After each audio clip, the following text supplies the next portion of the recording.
Bueno, hola a todos, muchas gracias. Gracias Cristian, gracias Fernando por la invitación. Un gusto estar aquí con ustedes un rato conversando temas interesantes, ¿cierto? Que nos gustan a todos.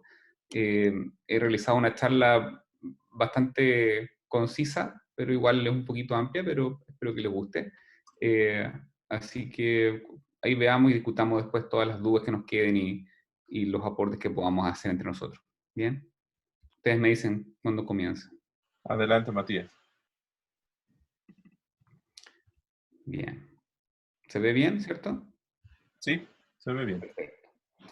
Bien, vamos entonces a hablar hoy día de fractura supracondilia de húmero en niño, lo que es una patología bastante frecuente en nuestra práctica habitual y que muchas veces nos da algún tipo de dolor de cabeza, por eso es tan reiterativo que lo veamos, ¿cierto?, habitualmente en distintas charlas y conferencias. No tengo ningún conflicto de interés para esta presentación. Y tenemos aquí una niña de 6 años que sufre una caída desde una cama elástica y cae apoyando la extremidad superior derecha, parece cierto, y resulta con esta fractura a nivel supracondilio de húmero. Esa es su presentación clínica, tiene la evidente deformidad en el brazo, en el codo, con un hematoma importante en el pliegue, ¿cierto? Y se ve como está una cierta umbilicación a ese nivel. La manito, si ustedes se fijan en una cosa importante, está rosada y movía los dedos con dificultad por dolor, pero tenía movimiento. Entonces, de esto es lo que nosotros nos enfrentamos habitualmente. Son el 75% de las fracturas del codo, o sea, es un número bastante importante. Se presenta alrededor de los 5 a 7 años, sin mucha diferencia entre un género y otro, y el 80% de estas lesiones son de tratamiento quirúrgico, porque tienen un grado de desplazamiento importante que no nos permite realizar un manejo conservador. Y esto está dado, esta fractura, por esta anatomía tan peculiar que tiene en la zona del húmero distal a esta edad, que es una verdadera lámina ósea bastante delgada entre la fosa coronoide y la fosa olecraniana, donde el cúbito hace un verdadero fulcro, ya sea en flexión o en extensión, y produce un rasgo de fractura a este nivel. Existen dos mecanismos principales, el mecanismo de hiperextensión, en el cual cae sobre la mano apoyada en extensión, y se produce entonces este fulcro asa posterior. Mientras que cuando se cae directamente sobre el olecranon, con el codo en flexión, tenemos esta fractura con el desplazamiento del fragmento hacia anterior. Cuando recibimos a estos pacientes, nosotros lo primero que debemos realizar es una buena anamnesis, una historia de cómo ocurrió el mecanismo, para saber hacia dónde se produjo el desplazamiento, y posteriormente pasamos a realizar un examen sensitivo motor, lo que muchas veces puede ser un poco complejo por la situación de dolor que está sintiendo el niño. Lo que yo habitualmente recomiendo hacer es que partamos examinando el lado sano para ganarnos un poco la confianza del niño y posteriormente pasar a examinar el lado contrario, el lado afectado. Realizamos el examen del nervio radial, pidiendo a los niños que separen los dedos con la mano en extensión, con extensión de muñeca, y la parte sensitiva en el dorso por la cara, entre el primer y el segundo dedo, ¿cierto? A este nivel. El nervio mediano, pedimos que lleve la abducción del pulgar hacia la mano, manteniendo los dedos cerrados, o la parte sensitiva, perdón, lo miramos, lo buscamos en el borde radial del segundo dedo. El interóseo anterior, le pedimos al niño que haga una pinza como un signo OK, y el nervio cubital lo examinamos la parte motora pidiendo que realice la extensión y muchas veces también que haga la flexión de la falange más distal del dedo 5, donde también vamos a explorar la sensibilidad. Es importante que siempre tengamos en consideración que puede existir la presencia de un síndrome compartimental producto de una fractura supracondilia. A pesar de que el número es bastante bajo, 0,5%, las secuelas que deja este tipo de lesión, como podemos ver en la foto, un paciente que le dejaron puesto un yeso durante un par de días y llegó después así, con una lesión que es irreversible, nos hace que tengamos que buscarlo dirigidamente en todo paciente que nosotros evaluamos con una lesión traumática de este tipo. En los niños, nosotros buscamos tres cosas principalmente. que el niño esté muy ansioso, muy agitado y que el requerimiento de analgésicos vaya en aumento en forma progresiva. Si estas tres cosas suceden, tenemos que tener la sospecha clara de que podemos estar ante un síndrome compartimental. Para estudiar estas lesiones, nosotros necesitamos ver una radiografía API lateral. Recomendamos tomarla de la siguiente forma. La AP más bien va a ser una AP de paleta humeral más que de codo, con el codo en la posición en que esté más cómodo el niño y con el rayo cayendo directamente hacia la paleta humeral. Mientras que la lateral, nosotros tenemos que buscar que el brazo sea colocado adosado al cuerpo y que el rayo se proyecte hacia el cuerpo del niño para evitar esta maniobra de rotación que nos desplaza en forma importante los fragmentos. Cuando evaluamos estas radiografías que tomamos, es importante tener esto en consideración, el orden en el que se van apareciendo los núcleos de osificación de número distal, que comienzan desde el cóndilo, prosiguen hacia el epicóndilo medial, posteriormente hacia la tróclea y finalmente al epicóndilo lateral. Para saber si es que nos encontramos con una buena posición de estos núcleos de osificación, porque muchas veces cuando son fracturas en niños muy pequeños, tenemos la presencia de alguno solo de ellos y no vemos el resto de la paleta y podemos tener verdaderas fracturas que pasan como luxaciones al encontrar el núcleo en otra posición. Evaluamos también lo que llamamos la gota de lágrima o el 8, que corresponde entonces a que esta pared, ¿cierto?, de la fosa olecraniana esté indemne y no esté desplazada. Aquí es donde habitualmente encontramos las fracturas menos desplazadas en forma oculta. Y la línea humeral anterior que nos indica si existe algún grado de flexión o extensión de la fractura a ese nivel. Un signo también muy importante de recordar es el signo de la almohadilla grasa, que se encuentra en el 98% de las fracturas de codo, es decir, no es exclusivo de este tipo de lesiones, sino que hasta una fractura de cúpula radial nos puede dar un signo de almohadilla grasa, y que es el levantamiento de esta zona de grasa en la parte posterior habitualmente, por hematoma secundario a una pequeña fractura, por ejemplo, como vemos en la imagen. Ahora, ¿cómo nosotros definimos qué tipo de fractura estamos enfrentando? Lo más probable, un 96%, es que hablemos de una fractura en extensión, mientras que solo un 4% aproximadamente podremos tener la presencia de una fractura en flexión. Y la clasificamos de acuerdo a Garland. Garland habla de un tipo 1, en el cual está la fractura sin desplazamiento, un tipo 2, en el cual existe una bisagra incompleta hacia posterior, y el tipo 3, en el cual ya hay una bisagra abierta con desplazamiento. Y a nosotros nos interesa mucho buscar estos dos tipos. Uno es el tipo 4, que fue introducido posteriormente, en el cual nos encontramos con un periósteo roto, dañado, que nos produce una inestabilidad multidireccional de este fragmento de fractura, lo que nos va a complicar cuando realicemos nuestras maniobras de reducción. Y este tipo que es muy especial, que es el 1B, en el cual nosotros tenemos impactación y rotación interna, lo que produce una rotación en varo, y que muchas veces pasa como una fractura sencilla, de manejo conservador, y posteriormente tendremos una deformidad en cúbito varo importante. Si bien esto es muy difícil de que lo logremos evaluar clínicamente, lo principal que tenemos que buscar nosotros es que si existe conminución de la pared medial, tendremos que ir a realizar un análisis más exhaustivo del eje para no tener problemas después a futuro. ¿Y cuál va a ser nuestro objetivo de tratamiento? Evitar esto, evitar secuelas a futuro que, como decía, yo trabajo en reconstrucción y me tocan pacientes como este que vienen por problemas sintomáticos de su codo, adultos. Por lo tanto, esto sí produce problemas a largo plazo y nosotros tenemos que tratar de evitarlos. ¿Qué otras complicaciones tenemos? Bueno, podemos tener una lesión vascular, lo que algunos estudios muestran que está presente hasta en un 20% de los casos, o sea, 1 de cada 5 casos va a tener algún tipo de lesión vascular. La gracia es que la gran mayoría de estos, una vez que uno realiza una reducción adecuada de los focos de fractura, cede o no deja grandes secuelas.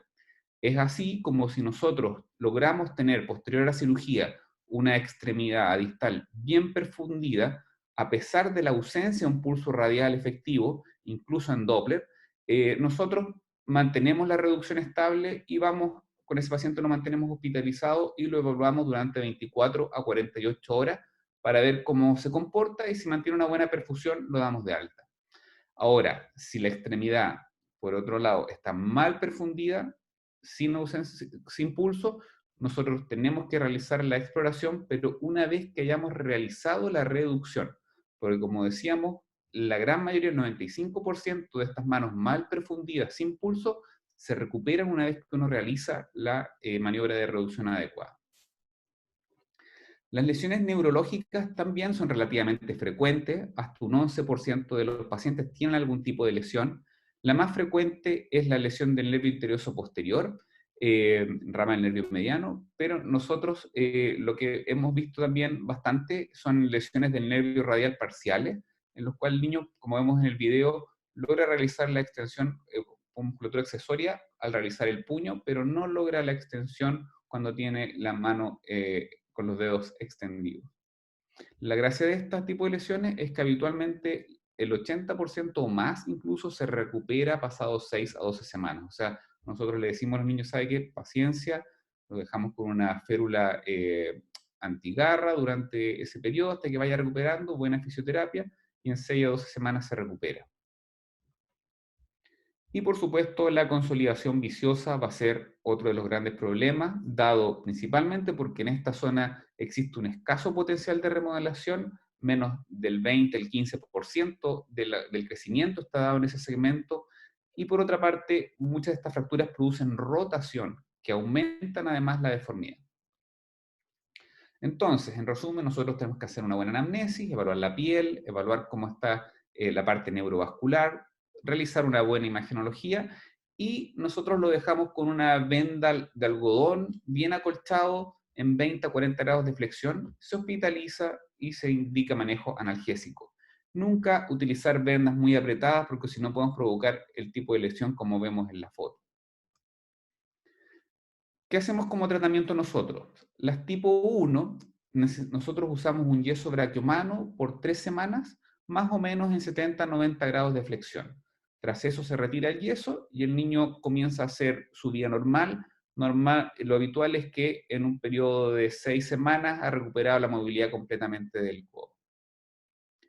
En las tipo 1B, estas es lo que decíamos que tenía una impactación medial, en los tipo 2 y en los tipo 3, nosotros utilizamos 2 a 3 agujas de Kirchner desde lateral divergentes y realizamos el retiro de estas habitualmente en el mismo consultorio, sin anestesia, sin ningún tipo de preparación, a las 3 semanas. Y en las tipo 4, o aquellas fracturas expuestas, complejas, con gran conminución, o que van a requerir una exploración neurovascular, nosotros utilizamos un sistema de fijación externa, como el que ven en la imagen, que nos permite dar una estabilidad absoluta del foco de fractura y permitir, por ejemplo, si es que tiene que trabajar el cirujano vascular. Esta es una técnica que nosotros tenemos más de 50 pacientes, la verdad que nos ha ido muy, muy bien con ella, así que siempre es bueno tenerlo dentro de nuestro arsenal terapéutico. Como vemos en este caso, un niño de 15 años que llegó con una fractura suracondilia muy, muy baja y fue estabilizado con el sistema de tutor externo, que en el fondo es un tutor de mano, aplicando una configuración que permite una gran estabilidad en la zona. Nosotros realizamos todo nuestro manejo en forma cerrada. En 12 años no hemos tenido la necesidad de abrir un codo todavía, incluso en los casos muy complejos nosotros utilizamos el tutor. ¿Y por qué? Porque nosotros vemos que la irrigación de esta zona a esa edad es bastante compleja y la rigidez de un codo abierto producto de una fractura suracondilia es cercana al 40% a largo plazo. Esto está demostrado en estudios tanto que se han realizado aquí en Chile como en Estados Unidos también hay estudios que lo muestran. Así que hay que tener siempre en consideración esto. Si nosotros vamos a tener la necesidad de abrir un codo por una fractura suracondilia, evitar abordajes posteriores o posterolaterales, porque por aquí es por donde más entra la irrigación a esta zona del pilar lateral y del capitellum. Por lo tanto, tenemos que tratar de evitarlo. Ahora, viendo lo que son las sugerencias o tips de tratamiento, lo principal que nosotros siempre vemos es que tenemos que evitar lo que es la rotación de los segmentos. Más que la traslación de los fragmentos, La rotación es lo que nos da la inestabilidad y el colapso en el varo. Aquí vemos como una rotación mayor a 20 grados ya evita casi un contacto entre los dos segmentos óseos, y eso produce un segmento muy inestable al estar reducido. Las agujas, como ustedes saben, son agujas percutáneas que requieren esta reducción sin rotación, porque si no, nosotros no vamos a poder tomar los dos segmentos si tenemos cierta rotación. Por lo tanto, si podemos tener, se fijan, un poco de traslación en el plano frontal, lo que tenemos que evitar es la rotación. Siempre tenemos que tener la línea humeral anterior que nos corte por la mitad del capitelo, mostrando que tenemos una muy buena reducción. Nosotros en los casos complejos usamos una mesa lateral y el rayo lo movemos para ver la reducción, porque al realizar la rotación sobre el equipo de rayos, cuando lo usamos como mesa, muchas veces se moviliza el fragmento cuando son muy inestables. Por lo tanto, en fracturas inestables que uno sabe que va a dar algún tipo de problema, partimos instalando al paciente ya sea en la mesa lateral o en pacientitos muy chicos, los ponemos a ellos acostados sobre la mesa lateral y dejamos el brazo sobre la piernera, cosa de tener una buena visión radioscópica. Bueno, teníamos a nuestra niña con su fractura en extensión y la gracia de esto es que habitualmente el periósteo posterior, a pesar de este grado de desplazamiento, está continuo. Y en esto se basa todo el tratamiento que realizamos habitualmente, porque este periósteo nos da un sostén para realizar la reducción. Hacemos una maniobra de ordeña para sacar el músculo brachialis de la zona de la fractura, en el cual muchas veces se encarceran los fragmentos. Realizamos tracción en 10 grados más o menos por un periodo relativo de 3 a 5 minutos, cosa de desimpactar los fragmentos. Y una vez que ya tenemos la longitud, vamos a corregir el eje frontal, tratando de armar, ¿cierto?, la fosa olecraniana y que los fragmentos, la cara, perdón, lateral y medial estén lo más congruente posible. Y posterior a eso, entonces, realizamos la maniobra clásica, en el cual nosotros empujamos desde el olecranon, realizamos la flexión de codo y la supinación. De esta forma, logramos una reducción anatómica en el plano lateral, buscando que la línea humeral anterior corte por la mitad del capitelo, y esto lo mantenemos en la flexión máxima. Para ver la proyección lateral, rotamos habitualmente el codo hacia externo. Pero como decíamos, si son casos muy complejos, habitualmente lo que giramos es el rayo. Y estabilizamos con agujas de 2 milímetros. La primera entra desde la base del capitellum y lo ideal es que todas tomen 2 corticales. Un tip que nosotros usamos es que yo toco el borde del olecranon y mi primera aguja entra bien pegado a esto y divido la paleta humeral en 3. Entonces yo trato de tomar en este cuadrante la cortical y la segunda aguja en este cuadrante, tratando como de simular que son las 2 columnas de la paleta humeral las que estoy sosteniendo. Tras la fijación, revisamos en una radiografía anteroposterior, en una proyección lateral, en una oblicua interna para buscar la cortical medial, y en una externa para buscar la cortical medial, y en una oblicua interna para buscar la cortical lateral, que todas se vean lo más anatómica posible. Y así tenemos a la niña 2 meses después. Fíjense cómo esto nos muestra todo lo que se levantó ese periósteo, pero que siguió indemne y se rellenó de hueso nuevo posterior con el proceso de reparación. Pero ese periósteo siguió en contacto y nos permitió realizar esta reducción. En conclusión, cuando realizamos el tratamiento, lo que no nos podemos permitir es tener un grado de rotación, porque eso nos va a producir una inestabilidad que nos va a llevar a las secuelas de consolidación viciosa que veremos después. Siempre pensar en que tenemos que terminar nuestra cirugía con una configuración estable, es decir, si nosotros al terminar la cirugía movemos el codo, lo vemos en rayos que se desplaza los fragmentos y decimos, no, lo vamos a dejar con el yeso bien puesto para que esto se mantenga, no estamos logrando este objetivo y probablemente nos encontremos con problemas al futuro. Nosotros evitamos el uso de la aguja medial cuando usamos agujas cruzadas. Hace 12, 13 años lo usábamos mucho más, cruzado, pero la verdad es que nosotros hemos visto casos de lesión de nervio cubital. Muchas veces en un inicio se ve como una pequeña irritación, pero a largo plazo produce una flexión de la interfalángica del dedo 4 y el dedo 5, por lo tanto, no es algo que sea tan banal, hasta un 6%, y actualmente la literatura fomenta que no lo usemos, por lo tanto, es importante tenerlo en consideración también por otros temas, aparte del área médica. Por lo tanto, siempre es importante que nosotros evaluemos bien a nuestros pacientes y planifiquemos lo que vamos a realizar. Gracias. Muy bien, excelente charla, Matías. Tenemos algunas preguntas en el chat. La doctora Dalia Sepúlveda nos pregunta, ¿cuánto se puede esperar para recuperación de la mano sin perfusión y sin pulso después de hecha una reducción estable? Muchas gracias.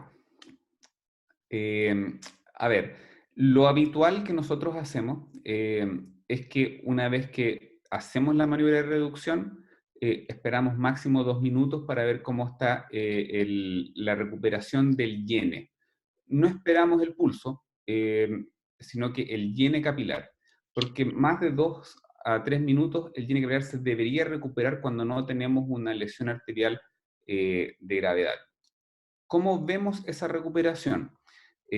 La vemos con cambio de la temperatura. Habitualmente la temperatura se recupera rápidamente, se siente más tibia la mano que cuando la teníamos fría previo a la reducción estable.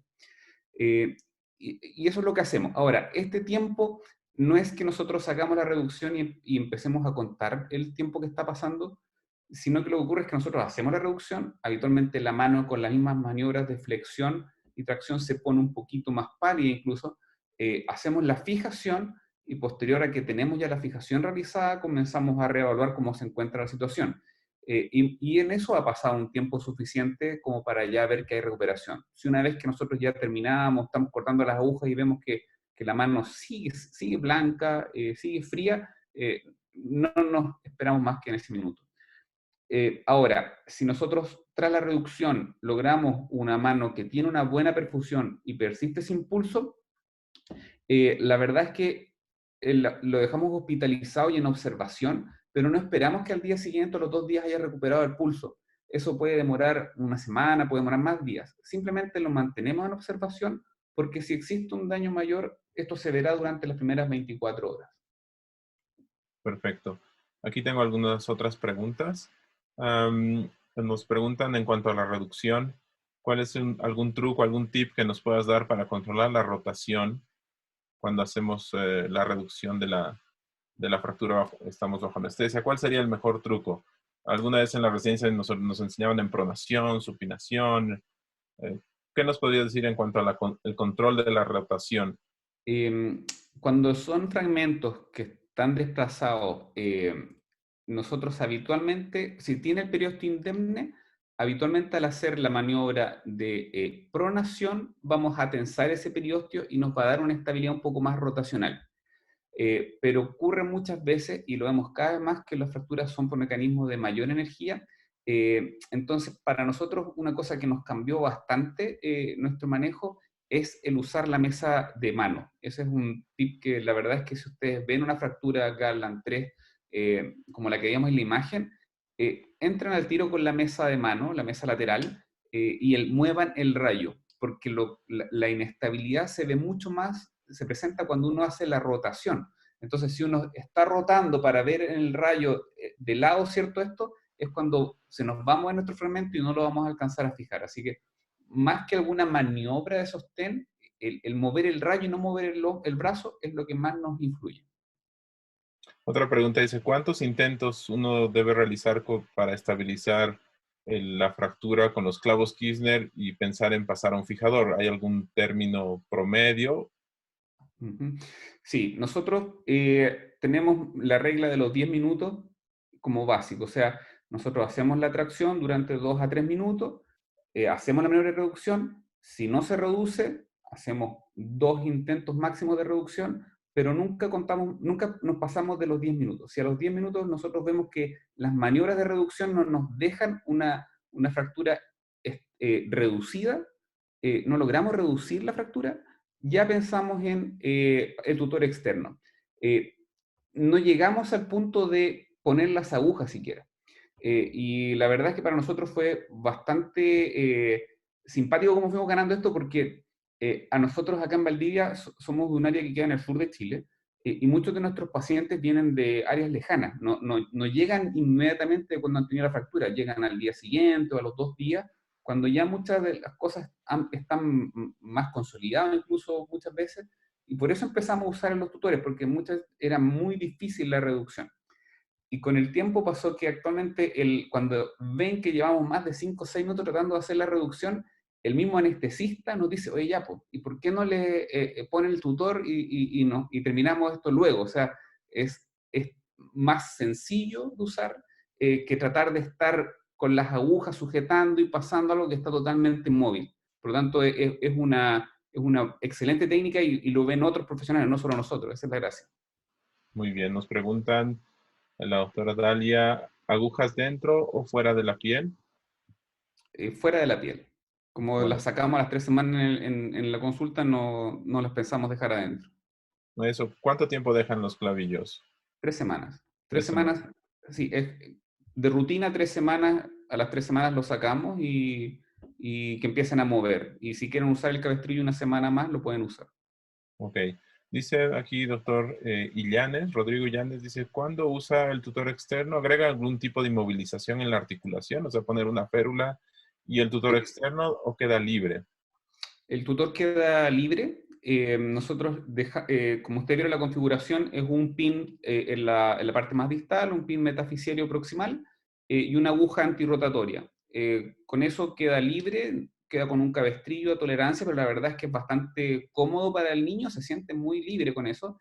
La aguja antirrotatoria la sacamos a las 3 semanas y el tutor lo dejamos por 5 semanas, porque como queda libre, el niño empieza a mover rápido el codo, entonces sentimos que si lo sacamos antes, probablemente empiece a hacer cosas de su vida normal que lo llevó a la fractura muy rápido y nos da un poco de susto.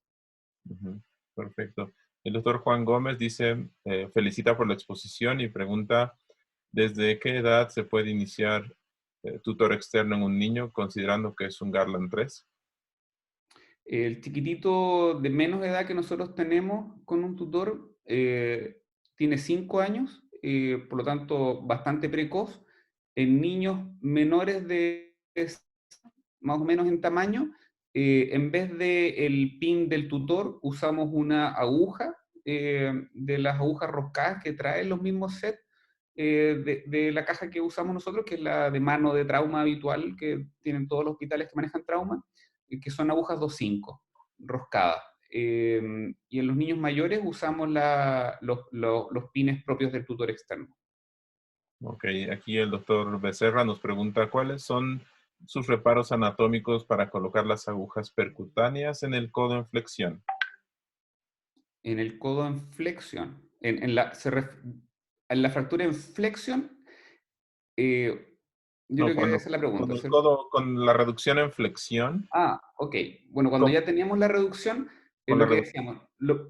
decíamos, de vista frontal, el primer truco es que nosotros buscamos el borde del olecranon, y yo pongo un dedo al lado del borde externo del olecranon, con el codo en flexión, y paso mi primera aguja. Y la segunda, y la apunto, y ese fue un truco que me enseñó el doctor Fuentes, Cristian Fuentes, que es toco el húmero con mi otra mano y apunto mi motor hacia mi dedo buscando la segunda cortical. Esa es más o menos la técnica que usamos. Y la segunda aguja la ponemos donde se palpa el cóndilo, porque el error que hacemos habitualmente es que ponemos la primera aguja donde más se palpa el hueso y ya no tenemos dónde poner las otras agujas para que logren una buena presa ósea. Entonces, la primera, pegadito al olecranon, buscando tu dedo, y la segunda en la parte del cóndilo más prominente. Ok. Dice otra pregunta, Nicolás Valdivia Rojo nos pregunta, para evitar lesión neurológica, ¿qué puntos de referencia para poner el tutor?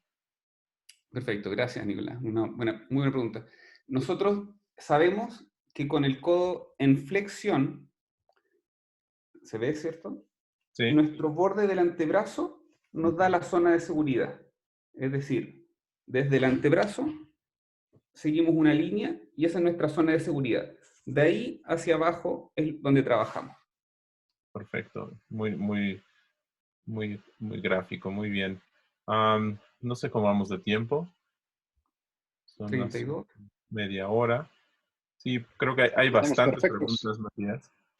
Em, Estamos Cinco perfectos de minutos tiempo. más. La siguiente charla es breve, así que sí. ok, entonces yo creo que vamos a seguir respondiendo algunas preguntas.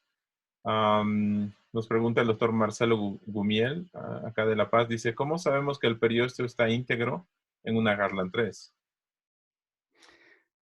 Eso es lo que no sabemos.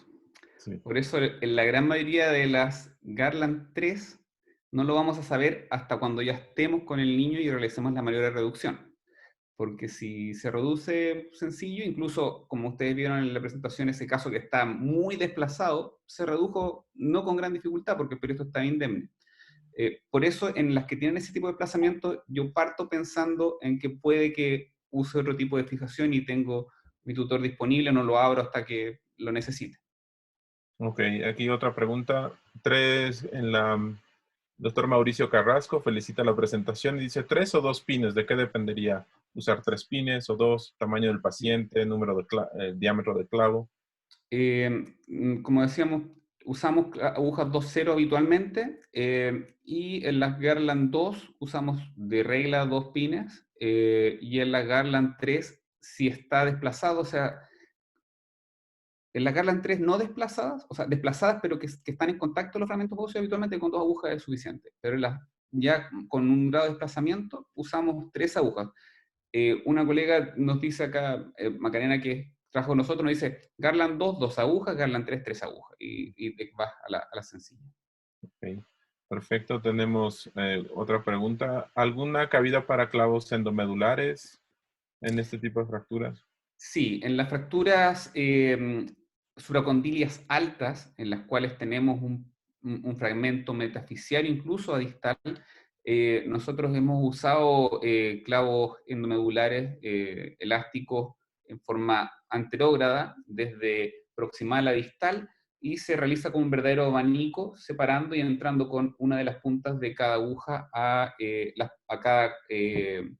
cada columna. Y la verdad es que es una fijación espectacular. El problema es que es un poco técnicamente demandante por el punto de entrada y requiere después el retiro en pabellón. Entonces son dos cosas que le agregan dificultad, pero sí lo hemos tenido que usar en ese tipo de lesiones. Ok, la doctora Eugenia Boselli nos pregunta si recibiera un paciente que por fallo de manejo o cuadro clínico lo encuentra mal alineado o rotado y con 15 días de evolución, ¿intenta llevarlo a quirófano para reducirlo? La verdad es que no. Con 15 días, lo que nosotros hacemos es esperar que el codo recupere su movilidad para pensar en realizar un procedimiento secundario.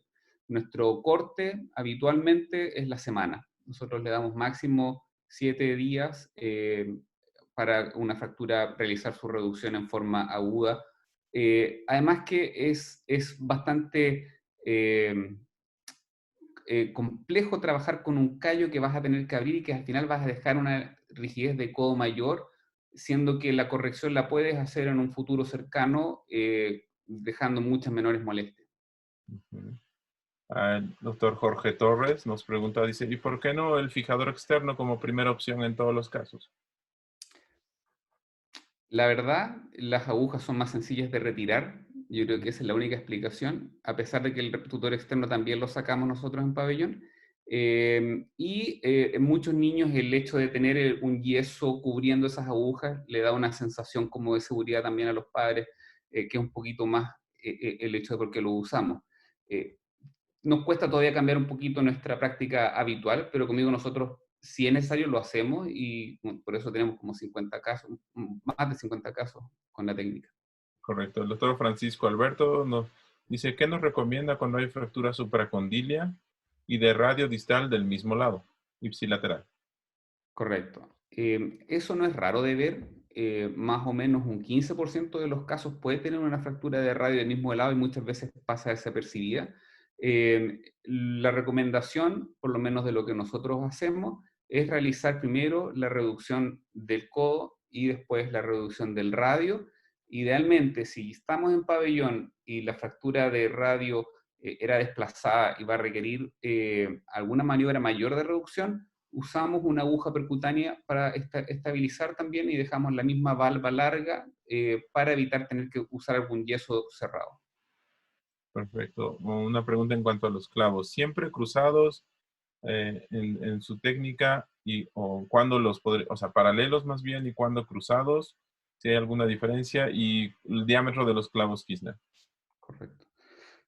Bien, lo que decíamos, nosotros siempre desde lateral divergente, los estudios muestran que existiría alguna diferencia poniendo los cruzados que les daría un poco de mayor estabilidad en algunos estudios, otros estudios que son en vivo muestran que realmente no existe una diferencia mayor, es cosa de preferencia de técnica, pero como decíamos, por un tema de la incidencia de lesión neurológica, nosotros no usamos desde medial. Y la otra pregunta, el diámetro 2,0 es lo habitual en el 90% de los casos. Si son muy chiquititos podemos usar agujas 1,6. Yo creo Ok. que ahora vamos con la... Sí. ¿Sí? Y tenemos muchas preguntas, pero podemos resumirlas al final. Creo que continuamos con el tema de complicaciones, especialmente codo-varo, ¿no? Correcto. A ver.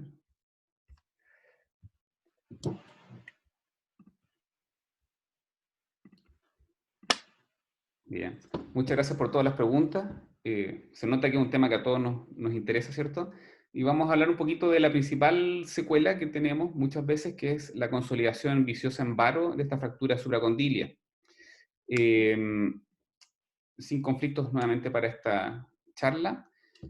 Cuando hablamos de una consolidación viciosa en varo, habitualmente nos encontramos con esta angulación de la zona con un ángulo de Bauman sobre 90 grados, como en este caso 95 grados, y además lo que muchas veces no evaluamos es que existe también una rotación interna de la paleta humeral. Eh, con todas sus implicancias, ¿cierto?, funcionales para ese codo, tanto estéticas como funcionales. Tenemos este niño de 11 años que consulta por esa consolidación viciosa, y lo vamos a ver. Entonces, ¿cuáles son nuestras alternativas? Observación, osteotomía más una fijación interna, o osteotomía más una fijación externa. Y tenemos que ir pensando qué nos gustaría realizar a nosotros. Ahora, ¿por qué se produce esta consolidación viciosa? Principalmente va a ser el resultado de una reducción inadecuada o de una reducción adecuada que tuvo una estabilización deficiente. Mucho más raro, están descritos casos, y hemos visto en literatura casos de lesiones fisiales que van a producir progresivamente este cúbito varo, pero la principal causa es que nosotros fallamos al estabilizar esta fractura. Como vemos, por ejemplo, en esta imagen, una fractura no muy desplazada, ¿cierto? Una Gablan 3 no desplazada, que se fijó con 2 agujas, pero cuando vemos la imagen lateral, vemos que lo que falló fue en la rotación. Y lo que decíamos en la clase anterior, cuando nosotros tenemos falla de la rotación, fíjense cómo tratamos de fijarla, como que ojalá las agujas agarraran algo, pero la verdad es que eso partió mal. Y consolida con esta rotación que nos produce además este varo que es lo que termina provocando el problema. Entonces, el ángulo de Bauman normal se mide entonces en la línea media fiscaria del húmero con la línea fiscaria del cóndilo humeral y nos da un ángulo de 65-80 grados. Sobre esto y sobre 90 habitualmente se ve clínicamente y produce los problemas. Y como les contaba, yo he visto estos problemas, son problemas reales a futuro. Tenemos el tríceps medial que hace un snapping en la zona, se produce una neuropatía ulnar, muchos de estos pacientes tienen dolor en la zona del codo por medial, tienen una inestabilidad rotatoria, es decir, cuando se afirman de espalda, hay gente que realiza trabajo de mecánico, por ejemplo, que se afirman sobre estos codos, sienten que el codo está inestable, y por supuesto la molestia estética o del roce del antebrazo contra el muslo. Tenemos este niño, por ejemplo, que a los 10 años tenía un ángulo de Bauman de 95 grados, producto de una secuela de una fractura consolidada en varo, y llega donde nosotros a los 18 años con un varo de 25 grados. Si ustedes se fijan, es una deformidad importante. Por lo tanto, a pesar de que a veces se ve como que, oye, si son solo 5 o 6 grados que tiene de más, eso a futuro implica una deformidad importante. Y existen muchas formas de corrección, desde osteotomías en domo hasta resecciones en escalón, que nos van a producir una excelente congruencia de la zona, a osteotomías en cuña cerrada. Y nosotros lo que hacemos, lo aprendimos de la doctora Dalia Sepúlveda, doctor Televisión, que nos enseña una técnica que es bastante sencilla, por tanto podemos replicarla fácilmente. Aquí tenemos una niña de 9 años que tiene un ángulo de Bauman de 97 grados, y la técnica se resume en estas 4 imágenes. En el fondo nosotros realizamos la demarcación de los grados más o menos que queremos corregir con una aguja de Kirchner a través de un abordaje lateral abierto. Nosotros vemos toda esta zona, hacemos la demarcación, ponemos pines como de un fijador externo, igual como muy parecido a lo que vieron por la fractura de codo, de supracondilia, perdón, y hacemos la resección de ese segmento, se cierra esa osteotomía y se estabiliza con la misma configuración que vimos para la fractura. Así tenemos la imagen postoperatoria y nosotros vemos como a las 4 semanas ya realizamos el retiro de la aguja. De esta forma, con esta osteotomía, nosotros podemos corregir tanto el eje frontal como la rotación y vemos cómo queda la línea humeral anterior cortando el capitellum por la mitad. Y vemos cómo evoluciona la consolidación, bastante rápida. Fíjense cómo se forma el callo a este nivel. Por lo tanto, es un método muy estable. Y aquí vemos el resultado a las 8 semanas, cuando realizamos el retiro del fijador externo, que lo hacemos en la consulta, sin necesidad de llevar el paciente a pabellón. Y ven ustedes cómo se ve la corrección del eje bastante anatómica y la niña está contenta. Teníamos al chico de 18 años que llega con estos 25 grados de varo, y en este caso nosotros no podemos pensar en hacer la corrección completa con esta técnica, porque claramente nuestras estructuras mediales corren riesgo cuando realizamos una corrección más o menos de 35 grados, que debería ser lo que buscamos. Por lo tanto, nosotros en este caso nos fuimos por 15 grados. Ya con fisis cerrada nosotros nos atrevemos a poner pines en la zona mucho más firmes. Fíjense, en este niño usamos 2 tornillos por segmento, porque era un niño grande que andaba en bicicleta. Aquí vemos la proyección lateral y vemos la corrección clínica que logramos, lo que es bastante bueno, pero claramente la corrección radiológica no es absoluta porque nuestra meta no era esa. Fíjense la tensión que logra por medial, cómo se ve, ¿cierto? La epitroclea, cómo se deforma y cómo se fracturó en la zona con la osteotomía, producto de la tensión que produce los 15 grados que corregimos. Y aquí lo vemos al chico a los 2 meses cuando iba a venir al retiro de su tutor. Ustedes se fijan, tiene cierto movimiento a nivel del codo con los tutores puestos, porque como decíamos, nosotros no lo dejamos con ningún tipo de inmovilización extra. Y aquí tenemos entonces a los 5 meses postoperatorio, cómo la rotación se corrigió casi por completo y el varo de 5 grados residual, que fue lo que nosotros habíamos más o menos planificado de lograr. Finalmente, nuestro caso que vimos al principio, este chico tiene un Bauman de 95 grados, un niño de 11 años, en el cual nosotros hacemos esa osteotomía. Ustedes se fijan, aquí pusimos dándole un brazo de palanca mayor para lograr una buena estabilidad, no como el primer caso, que en el fondo estaban un poquito más juntas las agujas, pensando que no podíamos usar tanto el segmento. Hacemos nuestra cuña y la fijamos con el tutor. Y el niño con su corrección de eje final. En resumen, las ventajas que tiene esta técnica es que es segura, es simple, nos logra que logremos una fijación estable, y dentro de las desventajas que tiene es que produce una tracción medial que tenemos que tener en consideración durante nuestra planificación y que en algunos casos puede dejar alguna prominencia ósea, pero que por lo menos en nuestra experiencia no es tal como para decir que es una complicación importante de la técnica. Pero por supuesto, el mensaje tanto de esta charla como de la otra, ¿cierto? Es que la secuela en varo es producto de que nosotros no terminamos bien esa cirugía. Siempre busquemos esto, que es que en el plano lateral tengamos una reducción sin rotación. porque eso va a ser el menor manejo de las secuelas, que es claramente evitarlas. Muchas gracias. Muy bien, Matías, excelente la charla. Pareciera eh, muy lógica la reducción con los fijadores externos, me gustó mucho. Vamos a ver algunas preguntas. Aquí hay una pregunta interesante porque nos dice, cuando colocas el shunt distal en la metáfisis cerca, ¿hay algún problema en el cóndilo? ¿Problemas de alteraciones de crecimiento? ¿O qué complicaciones has tenido específicamente con el shunt más distal? Correcto. No, la verdad es que por lo menos en nuestros pacientes, de los casos que revisamos, que el año pasado revisamos 55 casos, no miento, no fue el año pasado, fue, como pasa el tiempo ya un par de años, revisamos 55 casos y tenemos dos pacientes que quedaron un poco en hiperextensión y que requirieron corrección de esa hiperextensión.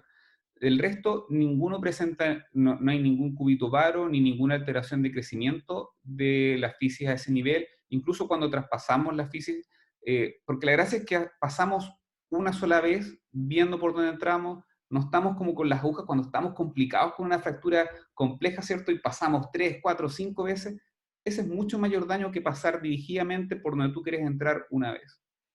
Perfecto. Aquí hay una pregunta del doctor Pablo Fernández Aldana. Nos pregunta el protocolo de rehabilitación. Yo lo pondría en los dos enfoques, digamos, ¿no? En el paciente que no tiene complicaciones, que 3 semanas le quitas tus clavillos, hay un protocolo específico y probablemente después de la osteotomía, ¿cómo haces el protocolo postoperatorio de rehabilitación? Correcto. Bueno, gracias. Para cuando es la fractura, nuestro protocolo habitual no existe, en el fondo, porque dejamos que los niños hagan lo que sea que ellos quieran, no los limitamos en base a que pensamos que la limitación va a significar que algo está pasando y si no va a empezar a mover y va a andar bien. Pero nuestro control clínico post-retiro lo realizamos a las 6 semanas en forma estricta. Es decir, se sacan la aguja y viene a verme a las 6 semanas. Yo a las 6 semanas espero que le esté tocándose el codo, el hombro, perdón. Que al flectar el codo llegue al hombro. Esa es mi meta terapéutica. Si eso lo está haciendo a las 6 semanas, yo sé que esto ya va bien. Si no lo logra, en ese caso empiezo a estudiar qué está pasando. Tenemos una rigidez, hizo un SUDEC, hay cosas que a veces vemos, es raro, pero lo vemos, y en ese caso recién conversamos dirigidamente con el fisioterapeuta para ver qué podemos hacer para mejorarlo, pensando en que son protocolos distintos con los niños que un adulto con una rigidez de codo. Ahora, cuando hacemos la osteotomía, en ese caso, sí yo le recomiendo a los papás que mantengan al niño con cierto movimiento del codo durante el uso del tutor. Es decir, que afirmen la mano en la mesa y hagan una flexo-extensión apoyado en la mesa, lo que ellos toleren. Y posteriormente al retiro, un mes post-retiro, comenzamos con rehabilitación kinésica en el caso de existir restricción importante. Aquí hay otra pregunta. La doctora Sepúlveda nos pregunta, ¿puede esperarse corrección espontánea del codo varo cuando lo vamos viendo seguramente en la consolidación, pensando en un crecimiento remanente en el codo? Al hacer osteotomía, ¿no crees que además de corregir el ángulo se pudiera trasladar, o sea, hacer traslación para dejar mejor eje diáfiso metafisiario?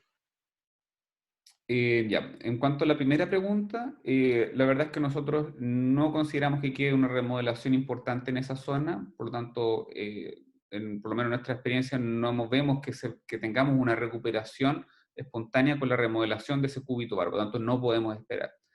Y para la segunda pregunta, perdón, era... La segunda pregunta es, al hacer la osteotomía, ¿no crees que además de corregir el ángulo se pudiera hacer alguna Sí, traslación, trasladar para dejar mejor el eje?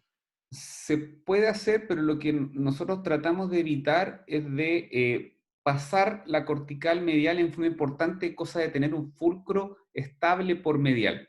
Entonces, probablemente si uno traspasara la cortical medial y soltar un poco más el fragmento, podría hacer cierta traslación, pero por lo menos a nosotros nos gusta tener una cuña medial que nos mantenga el eje, porque como decíamos, la traslación no es tan importante como lograr el eje, eh, el eje mecánico, ¿cierto?, de la extremidad superior o la rotación, que sí se puede lograr con un pequeño fulcro medial.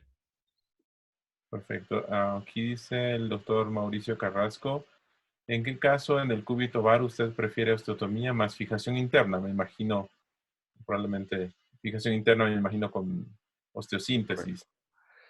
Bueno, yo pensaría en una corrección en un paciente adulto, es decir, sobre 20 años, adulto de la parte, decirlo, de la consolidación ósea, sobre 20 años, ya pensaría en una fijación interna. Como vimos en el caso de 18 años, nuestro hospital acá es un hospital que tiene, trabajamos todos juntos, cirujanos de mano, estamos todos juntos y en los casos los discutimos. Y tanto el niño con la fractura de 15 años, como vimos, o el de 18 años que le hicimos osteotomía, fue discutido con los cirujanos de mano adultos y ellos me decían, mira, trátalo, ¿tú crees que va a pegar? Yo dije, sí, normalmente hasta los 18 y 19 años todavía tenemos un periósteo que nos da un potencial de consolidación precoz que a las 4 o 6 semanas va a estar pegado. Yo creo que esa es nuestra principal limitación, que esto consolide en el tiempo suficiente para que el tutor sujete esa o sostenga ese proceso de consolidación. Ujú.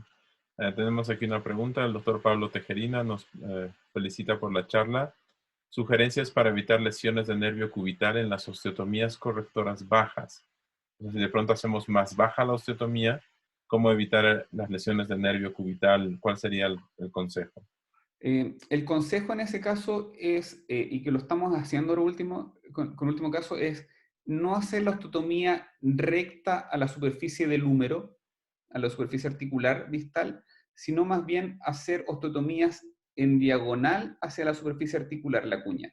De esa forma, tu entrada de la osteotomía no tiene que ser tan baja, sino que puede ser más alta, buscando la superficie articular y sacas la cuña de esa forma. Y además, eso cuando haces el cierre, logra una mejor congruencia sin tanta deformidad. Por lo tanto, tiene dos ventajas. Perfecto. El doctor Jorge Torres nos pregunta, ¿tienen como secuela el síndrome de Volkmann? ¿Y cómo previenen o cómo lo tratan? Tenemos un caso que mostré la foto que es postraumático secundario síndrome compartimental no diagnosticado. Y la verdad es que ahí nos pena porque no tenemos un tratamiento específico cuando ya está instaurado. Si no hicimos nuestra fasciotomía en la forma correcta dentro de las primeras horas de la lesión, se instaura ya esa lesión y no existe una recuperación si lo operamos ya al día siguiente. Por lo tanto, es complejo. Usamos vitamina C, usamos complejos vitamínicos B para lograr mejor recuperación de la parte neurológica, sensibilidad, que tenga menos dolor. Para manejo del dolor usamos pregabalina, que en niños usamos dosis de 50 miligramos cada 12 horas, pero no es común que lo veamos por este tipo de lesiones. Por eso es importante prevenirlo. Perfecto. Aquí el doctor Eduardo Aliaga pregunta, ¿qué maniobra hace en la osteotomía para corregir la deformidad en hiperextensión que acompaña al cúbito varo? Y la osteotomía no sería mejor hacerla en el cora, es decir, donde fue la fractura previa. Eso pregunta el doctor Aliaga de Santa Cruz. Sí. Bueno, muchas gracias. La verdad es que la osteotomía, nosotros buscamos que sea lo más cercana al cora. Muchos de estos casos van a venir después de que se produjo un proceso de remodelación ósea que lo hace un poco complejo de encontrar, pero sí se ubica. Eh, y la gran mayoría de veces nos ubicamos a ese nivel. Claramente, dependiendo de cuánto va a tener que ser nuestro sistema de fijación, tendremos que trasladarnos un poco hacia superior o inferior al segmento donde estaba la fractura. Pero sí buscamos que sea lo más cercano donde estaba la deformidad. Y la segunda pregunta, perdón. A ver, déjame abrirla otra vez. Para ver la hiperextensión. Bueno, esa Sí, es la gracia que tiene la técnica, que en el fondo cuando tú haces la osteotomía, puedes hacer fácilmente con los pines puestos la hiperextensión o flexión, y una vez que llegas al punto que tú buscas dejar la anatomía de la paleta, fija el tutor por fuera, pero lo que más da también la estabilidad de eso es la aguja que entra desde lateral hacia medial, en diagonal, y te mantiene porque es como un siguiente enganche que no se produzca una hiperextensión o hiperflexión aumentada a lo que tú ya dejaste en ese minuto. ok. Y pregunta o comenta, ¿y la osteotomía no sería mejor hacerla en el cora? Es Sí, eso decir, es lo que... con la Sí, fractura. Sí, eso es lo que hayamos conversado. Sí. Y nos pregunta también Eduardo, ¿cómo reduces las fracturas en flexión? Bien, muchas gracias Eduardo por esa pregunta porque la verdad es que la fractura en flexión le ponemos el fijador externo. Eso es lo que estamos haciendo ahora. Es mucho más sencillo ya que existen casos, el otro día, hace 3, en enero, ¿sí? Me pasó que entramos a pabellón por una fractura Garland 3, no muy desplazada, que parecía ser en extensión, y a la primera maniobra de reducción veo que pasa hacia adelante, como suelto todo el fragmento, y digo, ¿cómo no lo vi que podía ser una fractura en flexión? Entonces, por suerte, teníamos el tutor y salimos al tiro del paso, porque la verdad es que mantener la reducción con el codo en extensión de una fractura en flexión es bastante sencillo. Lo difícil es estabilizar esa fractura sin que se te mueva y entrar con las agujas logrando una buena presa. Por lo tanto, para nosotros es mucho más sencillo poner el fijador externo en las fracturas de flexión. Ok, no hay otra pregunta. Si existe algún otro método de fijación en una osteotomía que no sea el fijador externo. Bueno, como vieron en las imágenes, existen formas de realizar obenques con asa de alambre, lo que es un poquito más demandante técnicamente, o se pueden usar placas, que en el fondo hay placas de bajo perfil bloqueadas que nos permiten estabilizar los fragmentos bastante bien, con la complicación que tienen que a nivel del codo muchas veces quedan prominentes o molestan y requiere después una cirugía también de retiro a futuro. El doctor Juan Gómez pregunta, ¿se tiene hasta un límite de corrección en las osteotomías o todas las deformidades? Sí, la verdad, nosotros, por lo menos en lo que nosotros hemos hecho, 25, 30 grados es nuestro límite de corrección dependiendo la edad.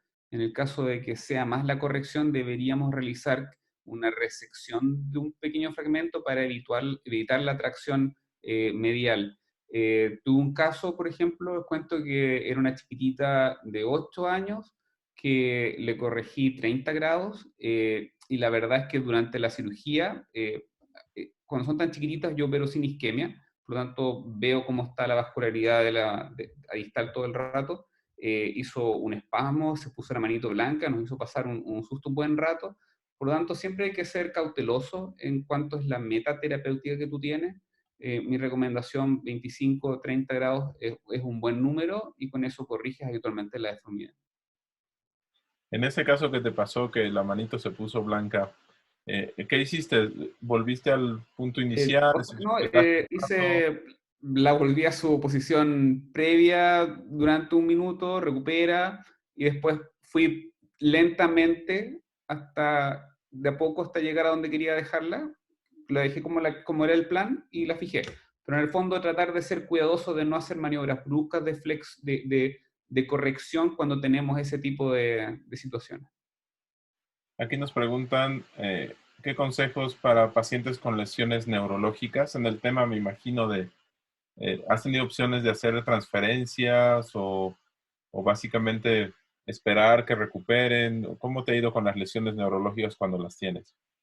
Por suerte para nosotros, hemos tenido recuperación del 100% de las lesiones de nervio radial, no así las lesiones iatrogénicas de nervio cubital. En las lesiones iatrogénicas de nervio cubital tenemos un par de chiquititos con problemas de garra mínima, pero que está presente y que lo sabemos, y por eso no, nos fuimos retirando de ese tipo de tratamiento, pero de la lesión radial o mediano, tenemos hasta ahora recuperación de todos los casos en un periodo de 6 meses máximo. Perfecto, creo que hemos contestado todas las preguntas. Entonces, no sé, Héctor, ¿estás por ahí para ver lo del caso clínico? Muchas gracias por la pregunta. Sí, No, sí, es sí, toda estamos, una maratón para Matías de las preguntas, pero las sí, ha vamos a respondido hacer perfecto. rapidito, esto es rápido. A ver, entonces yo voy a compartir la presentación, Héctor. Ya. Dame Bien, un segundito. Matías, muchas gracias y felicidades por las pláticas. Bueno, el caso que te queremos compartir es un paciente de unos 10 años de edad. ¿Puedes mejorar tu audio, Héctor? No, creo que no. No sé si se escucha mejor ahora. ¿Se escucha mejor? Ya, Mejor. perfecto. Te decía, Matías, que este caso que te traemos es del Hospital de Niños, es un paciente de unos 10 años de edad con un cuadro clínico de 3 años. Él fue tratado en forma conservadora para una fractura supracondilia. No sé si Cristian ya nos ha compartido la presentación. Ahí voy. No estoy pudiendo compartir. Fernando, ¿me puedes dar chance? Puedes, porque estás como panelista, así que no habría ningún problema. Ok, voy a intentar otra vez. Voy. ¿Ahí se ve? Sí, ahora sí se ve. Ok, entonces vamos a dar chance también a los panelistas, al doctor Murillo, si quiere hacer alguna pregunta. ¿Cómo haríamos la medición de este caso? ¿Qué mediciones hacemos?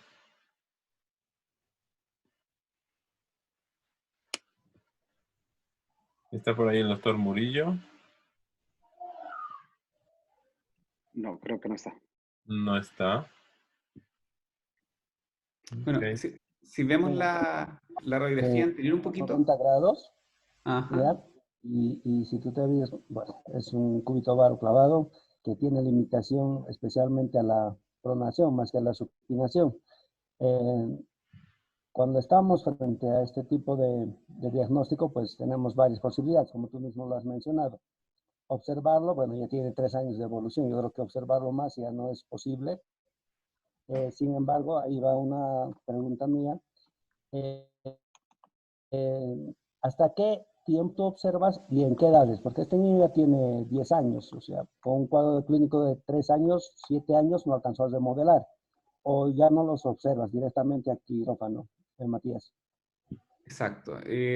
Para mí es importante ver la deformidad real que tiene el paciente y eso lo podemos ver más o menos a los 6 meses posterior a la fractura. Ese es como el punto en el que ya uno puede evaluar bien de qué se trata. Y como veíamos en el ejemplo del niño de 18 años, habitualmente lo que vemos en ese minuto va a ser peor a futuro. Es decir, de ahí hacia adelante sigue la evolución. Es muy raro, puede que exista algún caso anecdótico que yo conozco que existe una recuperación, pero como en la medicina nada es 100%, pero claramente para nosotros, ya con un año de evolución, nosotros pensamos en programar la cirugía.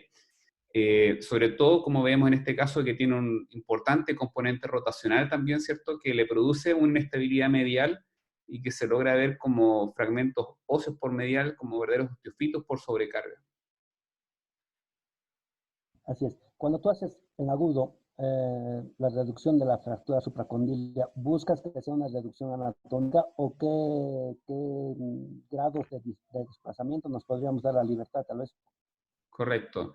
Hay un estudio presentado en POSNA en EPOS el año antepasado, de Uninarayan, de Canadá, que nos muestra que las traslaciones en el plano frontal no son problema para el futuro, pero la rotación es la que nosotros tenemos que evitar. Por eso la vista lateral que nos muestre lo que mostramos, ¿cierto? Que la línea humeral anterior corte el capitellum y que se vea claramente la gota de lágrima, el 8 bien formadito, eso para mí es fundamental. Lo que es la traslación, es decir, que estos se pueden mover como una verdadera sonrisa muchas veces, no me preocupa tanto. Ok, entonces acá una osteotomía. Correcto. ¿Lo fijamos con tutores externos o con clavillos? ¿O podemos combinar ambos? Dependiendo la experiencia que tengan con la técnica, en nuestro caso, ¿cierto? Es con fijador externo y hemos tenido buenos resultados, además que es bastante replicable y fácil de aprender. El hacer la osteotomía, resección, poner agujas y hacer una técnica de Obenque también es una opción. La diferencia es que vas a tener síntesis bajo la piel, que va a requerir otra cirugía para resecarlo posteriormente, y con una inestabilidad no tan importante como la que logramos con el fijador externo, que permite incluso que quede sin yeso. Ok, Ahí no esta sé es si una podemos ir a imagen la otra clínica. diapositiva.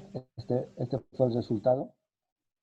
Esta es la imagen clínica. Sí, la colega de Matías decía Garland dos clavijas, Garland tres clavijas. Uy, acá le pusimos de todo. Buenísimo. Si podemos La- ir pasando y sí, Bueno, aquí estamos, bueno, pusimos tres clavijas y tres clavijas, luego retiramos las clavijas, lo dejamos con solamente el fijador. correcto. Bueno, Por favor. ustedes tienen varios casos con tutor, supongo, ¿cierto? Recién hace un par de años que estamos con los fijadores. Porque, Así que, bueno, esto en las manos del doctor Fuentes seguramente hubiera sido más fácil. Entonces, en mis manos, pues traté de asegurar la estabilidad por todo lado. No sé no, si fui felicitaciones exagerado. por el caso, está muy bonito. Y la única, cuando va haciendo la técnica para las fracturas, incluso muchas veces, uno va poniendo menos agujas. Al principio nosotros también poníamos dos agujas desde lateral, pero después te das cuenta que el fijador es tan estable que nos permite que con una sola aguja sea suficiente.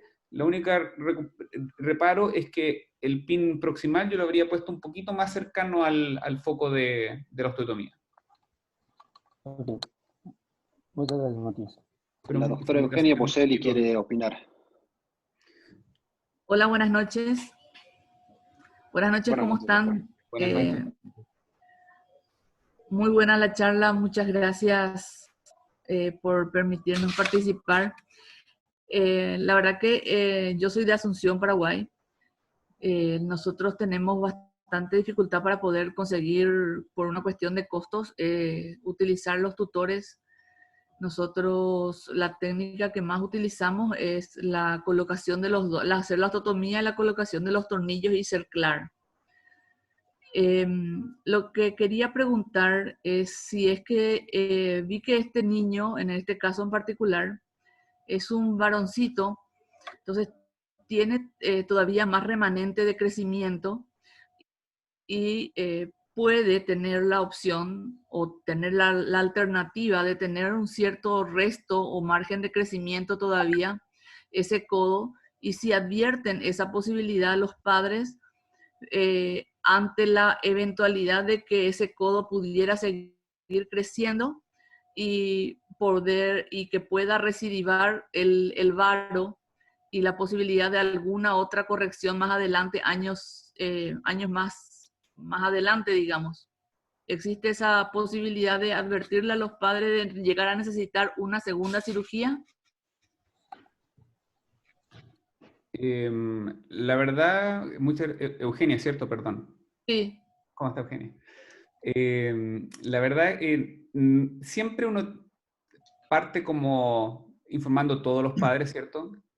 Pero como uno de los argumentos que nosotros usamos para sugerir la cirugía es de que es muy poco lo que va a crecer de ese segmento, incluso en un niño de esa edad no va a ser más de un 12-13% de la longitud del húmero, es raro que tengamos una recidiva de la deformidad por ese tema y también porque esta fue una deformidad que fue postraumática, por lo tanto no está asociada a una alteración del crecimiento en la gran mayoría de los casos. Entonces, si bien uno es factible, ¿cierto?, decirle a los padres, oye, ¿sabe qué? Vamos a hacer lo mejor posible como va a quedar el caso, quedó fabuloso en este caso.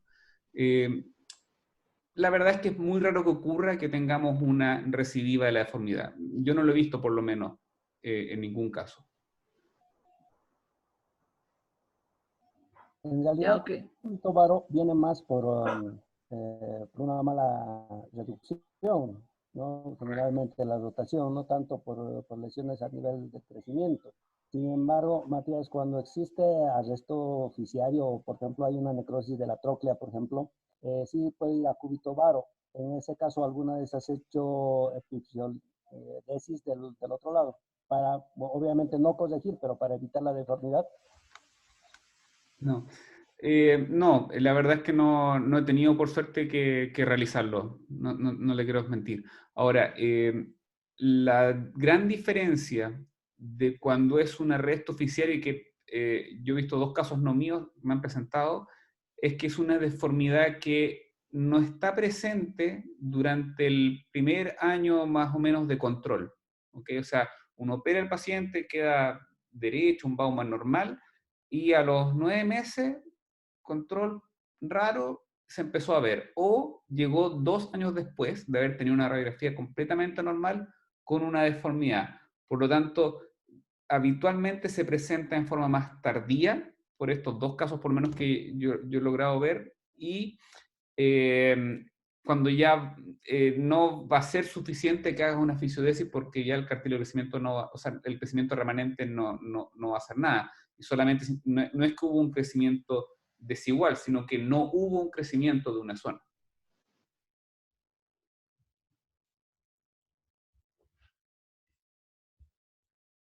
¿Aló? Perfecto. Sí, perfecto. No sé, ¿alguien más de los panelistas quieren hacer una pregunta? Déjame ver si no hay en el chat alguna pregunta. Perdón, Cristian. Ah, Perdón. Fernando, ¿dónde estabas? Bueno, en algún lugar de la casa te diré. A ver, coméntanos, ¿cómo manejan No, en tu servicio bueno, el punto varo? bueno, en realidad, de manera muy similar a la que describen la gente del Hospital del Niño, pues en nuestro medio no es fácil contar con fijadores externos.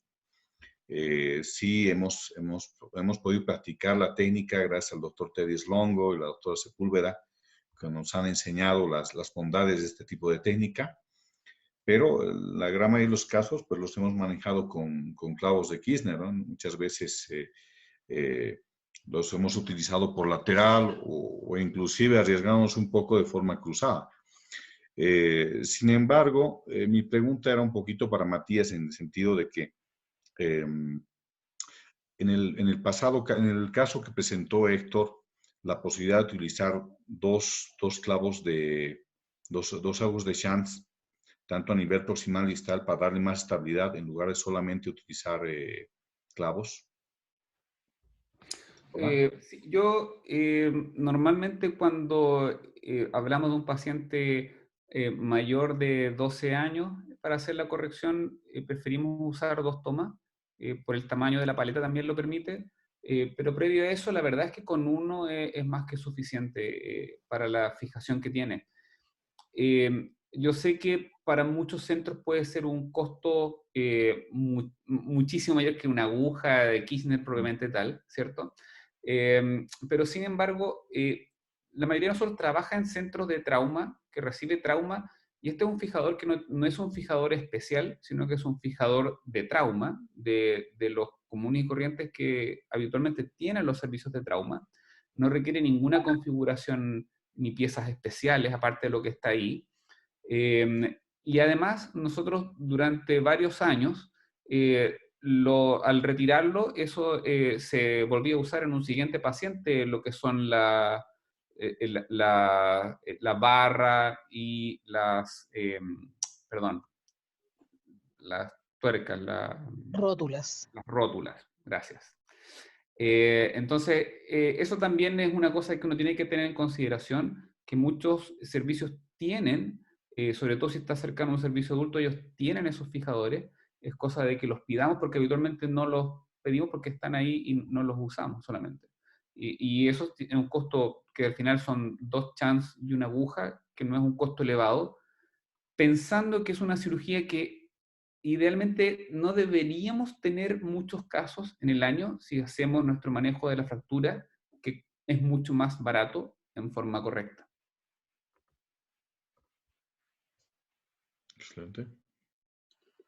La doctora Dalia Sepúlveda está de panelista. Si quiere hacer algún comentario, por favor.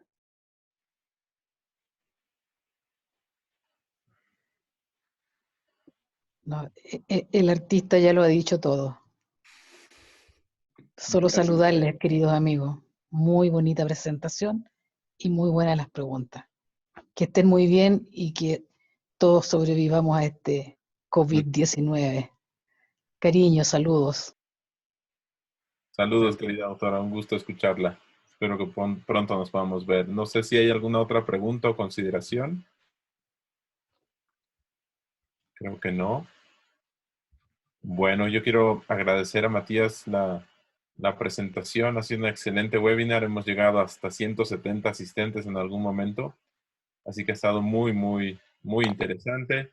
Creo que es un tema que a todos nos toca. Si bien no todos vemos niños todo el tiempo, pero estamos en hospitales de trauma y nos toca manejar algunas veces estos casos. Por suerte, Héctor está en mi hospital, así que ya no me estreso tanto. Entonces, yo quiero agradecerte mucho, Matías, la presentación, las charlas excelentes.